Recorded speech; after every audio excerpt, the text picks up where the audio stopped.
Béni soit Seigneur Dieu de ce que tu ne changes pas. Tu es saint, tu es le véritable Dieu. Seigneur Dieu, nous te rendons gloire. À toi soit l'honneur ce soir. Tu mérites la louange, Seigneur. Tu es digne d'être élevé, digne d'être adoré, digne d'être célébré. Nous célébrons ton nom, Jésus-Christ de Nazareth. Tu es la vie. Tu es la vie, Seigneur. Tu es le chemin, Seigneur Jésus. Tu es la vérité. Tu es le sauveur du monde. Reçois l'honneur, reçois la gloire au nom de Jésus-Christ. Est-ce qu'on peut acclamer encore ce soir le roi des rois? Alléluia. Gloire à Dieu. Gloire à Dieu. Que le Seigneur nous bénisse. Que le Seigneur soit loué encore ce soir. Et à chaque fois que nous venons dans la maison de Dieu, nous devons avoir toujours dans notre pensée que nous partons pour célébrer. On vient dans la présence de Dieu pour l'adorer. Danu nyoti tewal borombi ngir magal turam chantuko nakte yala barna dafay jëf yu bari ci sunu dund et dafay continuer jëf ci sunu dund. Donc lorsque nous venons, c'est pour vraiment reconnaître la gloire de Dieu, le bienfait de Dieu dans nos vies, pour l'adorer parce qu'il est sauveur, il est la lumière, il est celui qui délivre. Alléluia, que Dieu soit béni. Donc sans tarder, nous allons ouvrir la parole de Dieu dans le livre de Jean, chapitre 7. C'est un texte que nous connaissons déjà et nous voulons que le Seigneur nous ouvre encore les yeux pour comprendre sa parole ce soir. Donc nous avons Jean, chapitre 7, le verset 37 jusqu'au verset 39. Alléluia. Je vais lire au nom de Jésus. Le dernier jour, le grand jour de la fête, Jésus, se tenant debout, s'écria, « Si quelqu'un a soif, qu'il vienne à moi et qu'il boive. Celui qui croit en moi, des fleuves d'eau vive couleront de son sein, comme dit l'Écriture. » Il dit cela de l'Esprit qui devait recevoir ceux qui croiraient en lui, car l'Esprit n'était pas encore, parce que Jésus n'avait pas encore été glorifié. Alléluia. Comme je disais tantôt que c'est un texte que nous connaissons, et certainement nous l'avons lu tant de fois. Et le Seigneur veut nous enseigner encore, certainement veut nous parler encore ce soir au travers de ce texte. Donc la Bible nous dit que c'était le grand jour. Donc c'était la fête des tabernacles. Et c'est une fête qui n'est pas mentionnée réellement dans l'Ancien Testament, selon les commandements, mais c'était une fête où les enfants de Dieu devaient glorifier le Seigneur, devaient venir au temple pour glorifier le Seigneur. Et cette fête pouvait prendre 7 jours. C'était la fête des tabernacles plutôt. Et la fête était mentionnée, mais ils faisaient quelque chose là-bas. C'est ce que je voulais dire qui n'était pas encore mentionné. C'est que pendant cette fête, une fois qu'ils ont célébré la fête, pendant la fête, et le dernier jour, et durant même la fête, ils mettaient un grand truc en noir, comme une forme de bassine, en or plutôt, ou en argent, ou en airain, mais c'était souvent en or. Donc on les plaçait là-bas, un grand récipient. Et les gens qui venaient pour louer le Seigneur, pour célébrer durant cette fête, ils partaient au niveau du Siloé là-bas. Au niveau de la piscine du Siloé, ils prenaient de l'eau et ils amenaient et ils versaient dans ces récipients.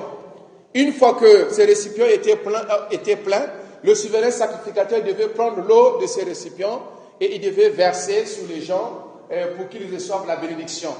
Donc on pouvait dire que cette eau-là, c'était une eau pour recevoir la bénédiction. Donc les gens amenaient l'eau afin qu'ils puissent avoir la bénédiction au retour. Alléluia. Donc c'était une grande fête. Et les Juifs, ils étaient là-bas. Et non seulement, avant même cet événement, ils étaient en train de confronter le Seigneur par rapport à ce qu'il disait qu'il était le pain de vie. Si quelqu'un ne mange pas son corps, quelqu'un ne boit pas son sang, il ne pourrait pas avoir la vie éternelle, il ne pourra pas avoir la vie éternelle. Donc durant ce temps, et pendant la fête, certainement c'était le 7e jour, et la Bible nous dit que Jésus va maintenant se lever et il va crier à haute voix. il va parler fort afin que tout le monde puisse entendre ce qu'il disait, ce qu'il devait dire. Et qu'est-ce qu'il dit? Il s'écria, si quelqu'un a soif, qu'il vienne à moi. Si quelqu'un a soif, qu'il vienne à moi. Alors ici, Jésus parle de quelle soif? Donc les gens qui venaient avec l'eau, ils avaient besoin de quelque chose. Ils avaient besoin de la bénédiction. Ils désiraient la bénédiction. Et ce soir, aucune personne ne va me dire que moi je ne désire pas la bénédiction. En fait, nous tous, on désire que Dieu nous bénisse. Nous voulons que le Seigneur se glorifie dans notre vie. Nous voulons que le Seigneur puisse nous honorer. Nous voulons que le Seigneur puisse nous élever d'une manière ou d'une autre. Nous voulons cette présence même de Dieu. Nous voulons la gloire de Dieu. En tout cas, moi, je désire cela. Et les Juifs qui venaient là-bas, ils désiraient la gloire de Dieu. Ils désiraient la bénédiction de Dieu. C'est pour cela qu'ils devaient quitter chez eux, aller à la piscine, prendre l'eau et venir avec l'eau au temple pour remplir ces récipients. C'est pour ça qu'ils devaient même aller à la fête. Les gens ne vont pas seulement à la fête pour faire l'ambiance. Souvent même quand c'est des fêtes religieuses, bien que peut-être il y a des gens qui peuvent aller par engouement, mais la plupart des gens, quand ils vont dans les fêtes, ils vont avec la pensée d'être bénis. Alléluia. Je parle de fêtes religieuses. Ce fait qu'Amna Magal, Niti, Daïdem, ils veulent recevoir la bénédiction. Et aujourd'hui, même en tant qu'église, à moins que tu sois hypocrite, mais sinon, en tant que chrétien même, nous prions vraiment sérieusement quand nous voulons que Dieu se glorifie. Quand nous avons besoin de l'intervention divine, quand nous avons besoin de la main de Dieu, quand nous avons besoin du secours de l'Éternel, c'est là vraiment qu'on prie aussi davantage. Donc ici, les Juifs cherchaient la bénédiction. Alors Jésus va se lever, c'est comme s'il va dire, si quelqu'un veut être béni, si quelqu'un a soif de la bénédiction spirituelle, il n'a qu'à venir vers moi.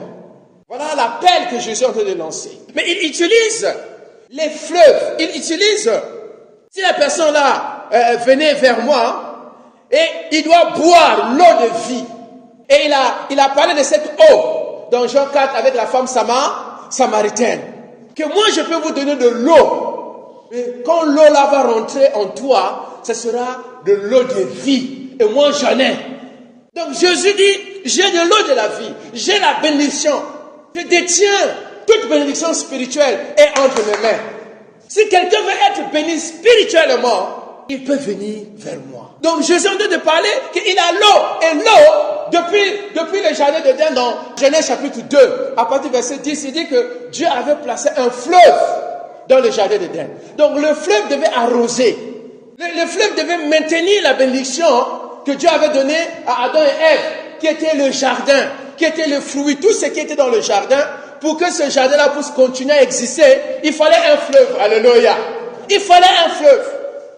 Et Jésus dit que moi, si vous venez vers moi, le fleuve, c'est-à-dire l'eau de vie, des fleuves d'eau vive couleront dans vos seins. Il parle aux Juifs. Et c'était le dernier jour. Et c'était le 7e jour. C'était un grand jour pour les Juifs. Alors, ce soir, qu'est-ce que cette parole veut nous enseigner? Jésus nous rappelle encore. Et ce soir, le Seigneur veut encore nous rappeler que Jésus détient toute bénédiction spirituelle. Jésus détient toute puissance. Jésus détient toute autorité, toute grâce. Tout ce que nous voulons sur le plan spirituel, c'est entre les mains du Seigneur Jésus. Donc c'est pour cela, et je le dis toujours, que nous n'avons pas besoin de quoi que ce soit, ni de qui que ce soit. Tout ce que nous avons besoin se trouve entre les mains du Seigneur. Et Jésus parle du Saint-Esprit, de la plénitude du Saint-Esprit, celui qui est rempli du Saint-Esprit. Et aucune personne ne peut cheminer, ne peut avoir une vie spirituelle victorieuse sans le Saint-Esprit. Aucune personne peut avoir les bénédictions spirituelles, que ce soit le don, tout ce qu'on a besoin sans le Saint-Esprit. Or, Jésus est celui qui est rempli du Saint-Esprit. Il veut dire que si vous voulez être rempli du Saint-Esprit, venez vers moi et je vais vous remplir du Saint-Esprit. Et la grâce qu'on parle dans Jean, chapitre 1, le verset 16, il dit la plénitude, la grâce pour grâce, c'est en Christ. C'est lui. Mon dans nous faire sur le doute. Dans nous faire sur le doute, nous tuer le mot, c'est l'ennemi. C'est Jésus qui détient toutes choses. Alors les gens vont chercher, selon la religion, ils vont chercher autre chose. Ils vont chercher d'autres moyens. Et vous allez vous rendre compte que vous pouvez même arriver dans une église où on ne parle pas trop de Jésus.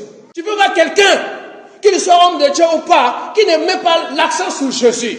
Il va mettre l'accent sur Dieu, comme ça, il va mettre l'accent sur les anges, il va mettre l'accent, je ne sais pas, sur les saints, il va mettre l'accent sur autre chose, mais il ne met pas l'accent sur Jésus. Alors, si tu mets Jésus à côté, ça veut dire qu'il n'y a plus d'autre moyen qu'on peut être rempli du Saint-Esprit. Alléluia. En d'autres termes, il n'y a pas un autre moyen qu'on peut être béni spirituellement. Parce que celui qui nous bénit spirituellement, c'est la personne de Jésus-Christ. Et ça doit être d'abord clair dans notre vie. Alors ici, la soif veut dire une faiblesse aussi. Ça veut dire que tu sens un vide dans ton âme. Tu n'es pas satisfait. En d'autres termes, ça ne va pas. Alléluia. Ça ne va pas. Spirituellement parlant, ça ne va pas.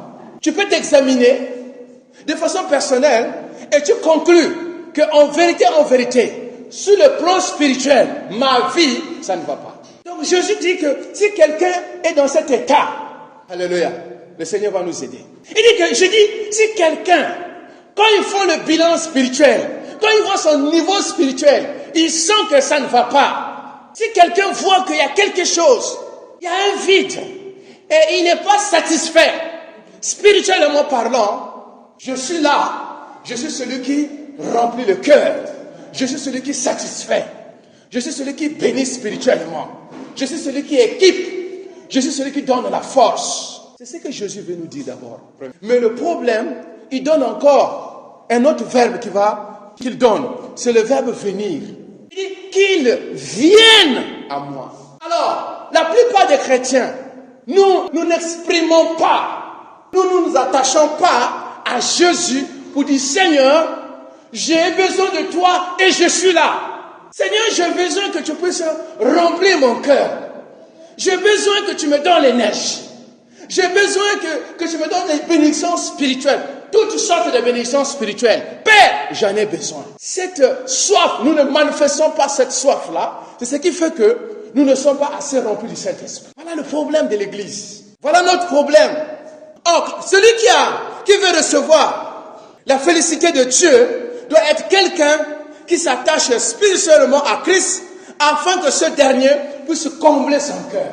Si nous voulons grandir spirituellement, si l'Église veut expérimenter la gloire de Dieu, si tu veux expérimenter la gloire de Dieu dans ta vie, il faut que tu manifestes le cœur de s'attacher à Jésus.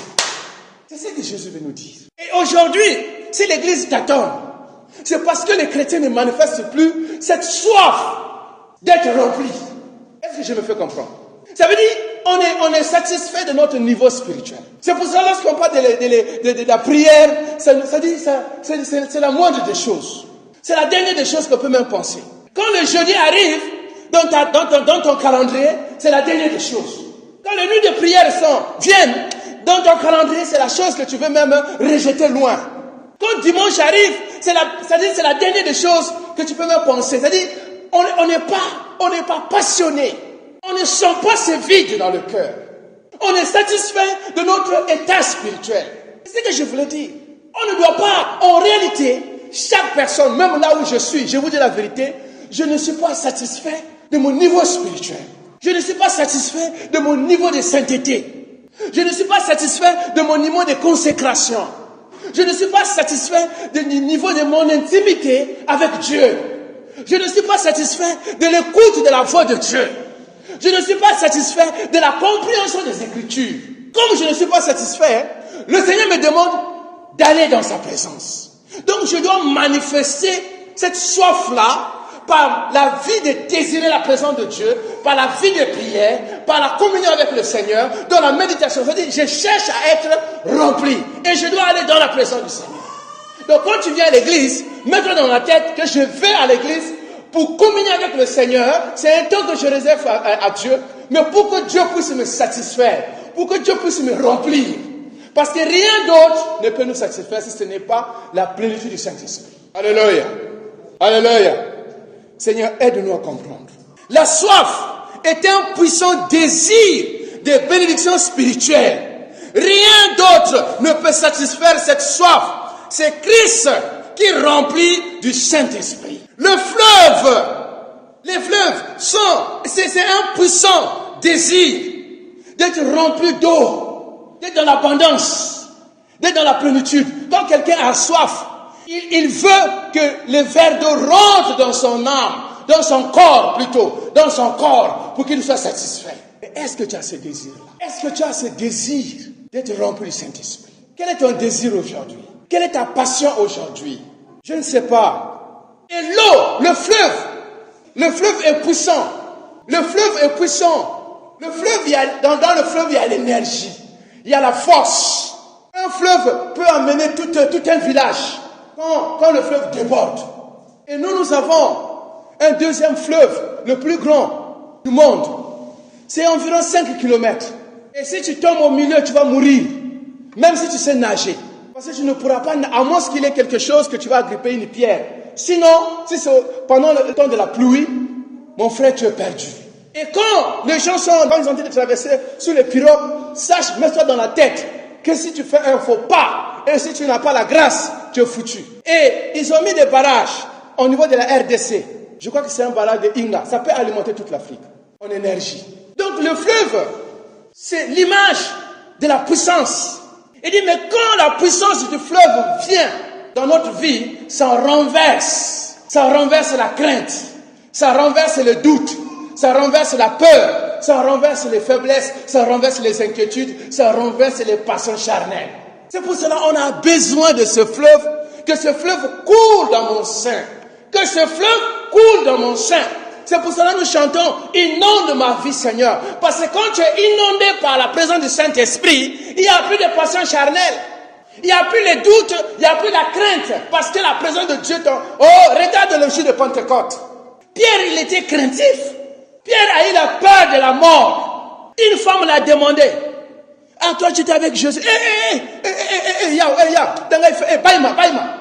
Laisse-moi. Je ne le connais pas. » Pierre avait peur. Mais quand ils étaient inondés, alléluia, quand ils étaient remplis du Saint-Esprit, le même Pierre qui avait peur d'une femme va se lever. Il va maintenant confronter la foule. Il va maintenant confronter les Juifs. Il va maintenant confronter les religieux et les autorités. Il n'avait plus peur parce que la présence du Saint-Esprit était maintenant en lui. Et le même Pierre, peut-être qu'il n'avait pas fait assez de miracles. Mais quand il était rempli du Saint-Esprit, voilà, il commence à manifester les miracles. La gloire de Dieu commence à se manifester dans sa vie. Parce que le Saint-Esprit était avec lui. Il était rempli du Saint-Esprit. Mes amis, est-ce qu'aujourd'hui tu peux mesurer le niveau de ta vie spirituelle? Si aujourd'hui toi-même, tu veux t'évaluer toi-même, combien tu vas te donner toi-même? Si c'est sur 10, si c'est sur 100, tu es à quel niveau par rapport à ta plénitude? D'abord, bénédiction spirituelle. Est-ce qu'aujourd'hui tu peux dire que tu es un homme béni spirituellement? Est-ce que tu es arrivé à un niveau où tu es en train de contempler la gloire de Dieu? Et cette parole était une prophétie d'Ésaïe. Ésaïe 55, le verset 1. Il dit, vous qui avez soif, venez. Vous qui avez faim, venez acheter sans argent. C'est gratuit. C'est pour cela aujourd'hui, si vous voyez quelqu'un qui vous vend l'huile, c'est pour être rempli du Saint-Esprit, on vous vend les bénédictions, dites que ce n'est pas de Dieu, parce que tout ce qui est de Dieu, c'est gratuit. Alléluia. Même la dîme ne peut pas te faire rentrer dans la bénédiction spirituelle. Les offrandes ne te feront pas rentrer dans les bénédictions spirituelles. Ça peut t'ouvrir les bénédictions financières, mais pas spirituelles. Alléluia. C'est pour cela qu'on ne peut pas marchander avec Dieu. Ne pense pas que si tu donnes 1 million à l'église, le Seigneur va te bénir spirituellement parlant. Non. Ça, c'est notre principe. Les bénédictions spirituelles sont ceux qui ont soif. Sont pour ceux qui ont soif. Merci. C'est pour ceux qui ont soif. Une église que Dieu va utiliser puissamment, au-delà du naturel. Ça veut dire dans cette église, il y a le surnaturel. Donc cette église a la soif de la présence de Dieu. Cette église est en train de sentir un vide. C'est-à-dire, elle sent que non, il y a quelque chose qui nous manque. On est faible, on est fatigué, on est lourd, on est charnel. Mais en tant que chrétien né de nouveau, je ne dois pas être à ce niveau. Seigneur, oh Seigneur, j'ai besoin de toi. Et l'église, ensemble, ils mettent les genoux sur la terre. Ils commencent à crier, Seigneur, remplis-nous. Seigneur, remplis-nous. Quel est ce Dieu qui ne va pas donner le Saint-Esprit? Il dit que si méchant que vous êtes, vous savez donner de bonnes choses à vos enfants, combien plus forte votre Père ne donnera-t-il pas le Saint-Esprit à ceux qui le lui demandent? Mais aujourd'hui, est-ce que nous sommes en train de demander cela? Je ne sais pas, mais le Seigneur m'a tellement parlé ce matin. J'ai médité sur ça ce matin. Et le Seigneur me dit, il faut que le besoin spirituel soit exprimé devant moi. Il faut exprimer ton besoin spirituel. Ne jeûne pas seulement pour être béni, comme je vous dis toujours. Mais jeûne pour exprimer ton besoin spirituel. Seigneur, j'ai besoin de toi. Il ne faut pas seulement lire la Bible et s'arrêter à Paul a fait ceci. Oui, Paul a fait ceci. Et toi? Est-ce que vous comprenez? Jean, il a ressuscité et mort. Et toi, et moi? Oh, l'ombre de Paul, quand Paul passait, ou bien Pierre, l'ombre de Paul guérissait les malades. Et aimé. Et toi? Ça veut dire que si je ne suis pas encore arrivé à ce niveau-là, ça veut dire que je suis encore très loin. Parce que j'en ai besoin. J'en ai besoin. J'en ai besoin, mes amis. Si vous lisez la parole de Dieu, vous allez voir que les hommes que nous lisons dans la parole, les femmes, ils ont exprimé ils ont expérimenté beaucoup de choses avec le Seigneur. Donc, ils ne parlent plus d'un Jésus qu'ils ont lu dans un livre. Mais ils parlent d'un Jésus parce qu'ils ont expérimenté ce Jésus-là. Ce matin seulement, je disais à quelqu'un, s'il y a un message que je peux donner en une phrase, je dirais, Dieu est fidèle, parce que je vis la fidélité de Dieu dans ma vie. Donc quand je vais parler de la fidélité de Dieu, je ne parle pas de la fidélité de Dieu par rapport à l'histoire des peuples juifs, par rapport à ce qui s'est passé dans la première église. Mais Aimé va parler de la fidélité de Dieu, parce qu'il a expérimenté lui-même la fidélité de Dieu. Donc si tu ne cherches pas à expérimenter cela, c'est difficile que Dieu puisse se glorifier. C'est pour cela que Jésus a dit que ne donnez pas les perles aux pourceaux, ni aux chiens. On va donner des choses qui ont de la valeur aux chiens, ni aux pourceaux. Pourquoi? Parce que Dieu, s'il veut vraiment se glorifier dans ta vie, Dieu doit voir en toi la soif. Cette soif-là de vouloir recevoir de lui ce qui est précieux. Mais lorsque nous regardons nos vies, en rien nous sommes en train d'exprimer la soif de la présence de Dieu. En rien. On dort, on se lève, on prie. Oui, tout le monde prie. Prier là, ce n'est pas un problème. Mais quand quelqu'un désire quelque chose, quand un jeune homme est amoureux, ce jeune homme-là va faire des kilomètres à pied. Ce jeune homme-là va braver la forêt. Un paysan, un petit villageois qui a vu une fille même à 5 kilomètres, même à la nuit, le gars là va partir. Et c'est pareil. Quand une jeune fille est amoureuse, elle peut même sauter même à la fenêtre, elle peut même faire le mur, elle va faire beaucoup de choses. Parce qu'elle est en train d'exprimer son amour. Et maintenant avec le téléphone, elle va rester scotchée sur le téléphone, WhatsApp, toute la nuit. Il va parler, écouter tout ça là. Parce que cette fille est amoureuse. Vrai faux? Les filles là, c'est pas vrai? Ah, on se connaît. On se connaît. Mais en Christ, quand tu veux être rempli du Saint-Esprit, comment tu manifestes cette passion? Comment je manifeste le désir d'être dans la présence de Dieu?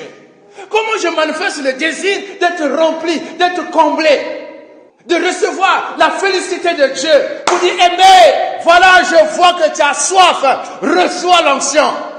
L'onction, ce n'est pas une huile qui est venue de Jérusalem. L'onction, ce n'est pas l'eau bénite.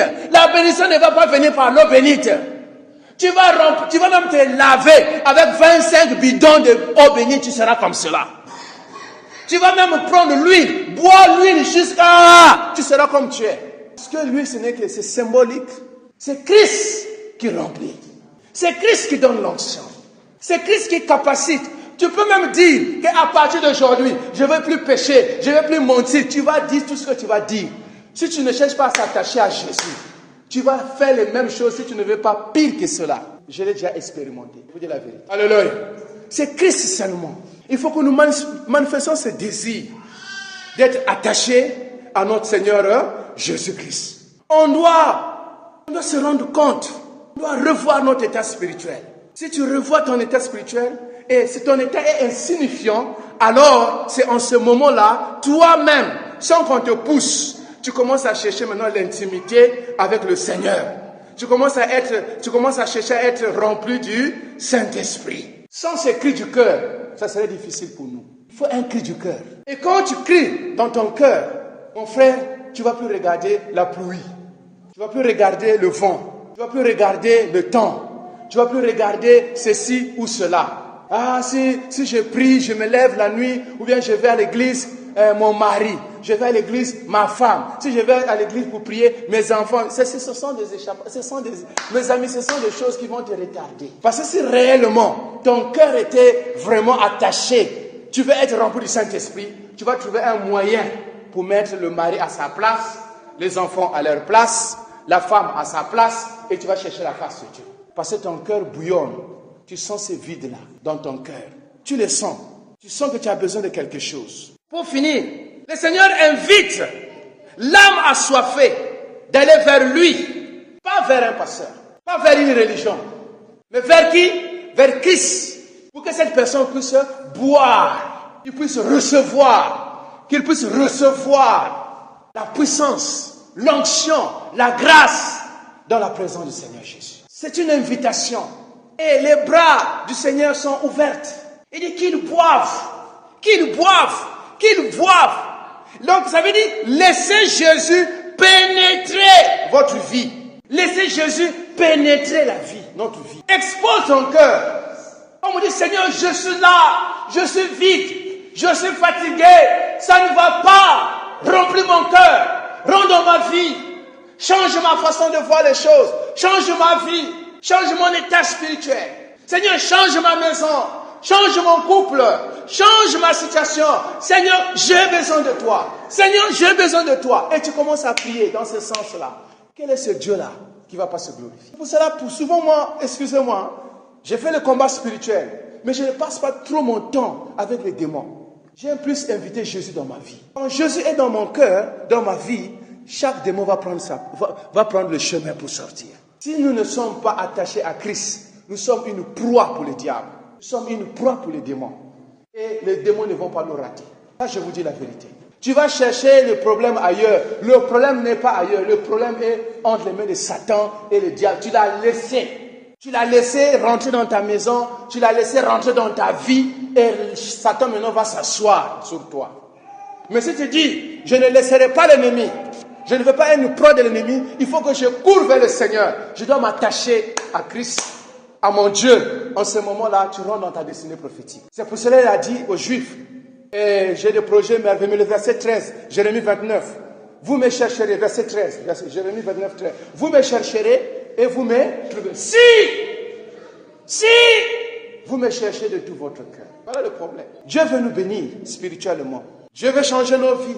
Dieu veut nous utiliser puissamment. Mais Dieu attend de nous un cœur qui a besoin de lui. Un cœur qui est assoiffé, qui veut être rempli. Que le Seigneur nous fortifie. Est-ce qu'on peut se lever? J'aimerais vraiment, je ne sais pas comment est-ce que toi tu vois ta vie. Je ne sais pas là où tu es. Je ne sais pas là où tu es. Mais moi je sais là où je suis. Et là où je ne suis pas satisfait. Là où je suis, mon état spirituel, je ne suis pas satisfait de mon état. Moi-même, c'est comme quelqu'un qui a fait un devoir noté sur 20 et tu as eu un 4,5. Si tu es un bon élève, tu ne vas pas dormir. Si tu es un bon élève et tu as eu 4,5, tu risques de ne même pas manger. Tu risques d'aller au lit tôt parce que ton cœur est abattu de ce que la note, elle n'est pas bonne. Et quand tu vas prendre tes cahiers, si tu es vraiment conscient, tu vas commencer à lire comme ce n'est pas possible. Parce que tu vas dire, non, il faut que ça change. Je ne dois pas continuer à avoir les 4. Je ne dois pas continuer à être un élève médiocre. Il faut que ma situation scolaire change. Et là, tu vas te lever. Et c'est pareil sur le plan spirituel. Si ce soir, tu sens que ta vie spirituelle est en train de baisser. Si ce soir que tu es rentré dans la distraction. Si tu sens que tu es rentré dans le sommeil. Si tu sens que tu te loin du Seigneur. Si tu sens que ton engagement est en train de baisser. Alors le Seigneur t'invite. Le Seigneur dit, viens vers moi. Manifeste encore, exprime encore ton besoin et je vais combler ton cœur. Je ne veux pas seulement qu'on prie pour ce soir et on rentre et on commence à vivre comme d'habitude. Mais je veux que ce soir, cela soit une révolution pour toi. Que tu te lèves pour dire plus jamais le sommeil, plus jamais la paresse, plus jamais le raisonnement. Je me lève pour chercher la face de Dieu. Je me lève pour jeûner, pour chercher la présence de Dieu. Je me lève pour courir dans la présence de Dieu, dans les nuits de prière, dans la prière, chez moi, à la maison, à l'église. Je me lève. Que cela soit un engagement. Commence à lever la voix. Prie, prie, prie, prie.